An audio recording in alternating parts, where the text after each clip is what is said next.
JAWS defines its mission as an organization that supports the personal development and professional empowerment of women, and it's been one of the most effective ways for women to succeed in whatever their role might be in journalism.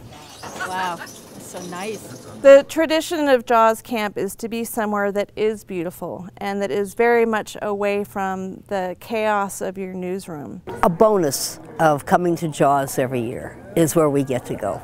I mean, I always said it's like joining the Navy and seeing the world. Well, no, we join JAWS and we see the country. We start camp every year Friday night with introductions after dinner. Every woman gets 10 seconds to tell her essence. Now, I was in journalism for about 34 years. Overdressed, overwhelmed, first-timer. I spent 24 years at the biggest newspaper, USA Today. From the beginning, they're setting this tone of, like, everyone's important, and we're gonna have fun, and then you look at everyone's bios and you're like, oh my gosh, she's done everything. Here at JAWS, you really are literally able to let down your hair. Other people know what you're up against every day to prove that you're capable, that you're bright and that you're smart, and just because you have breasts doesn't mean because you don't have a brain. Our basic concept is we want to help people tell their own stories. We put a lot of thought into developing panel sessions and workshops, hands-on training. And it's boring, or it's not well written, or it's not compelling, or it's not engaging. Click, click, click, click, click. They're just not even going to read past the first 3 lines. I think one of the things that I did when I was in Poland was, you know, I had niche publications, but sometimes I wanted to go beyond that, and I would just make a list of all the aspects that were included in this story.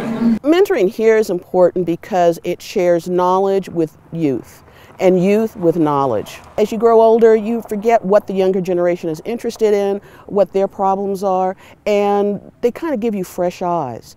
JAWS to me is a validation of everything that's happened to me from, I think, the day I started my life, because my entire journalism experience is a wonderful journey of women mentors helping me along.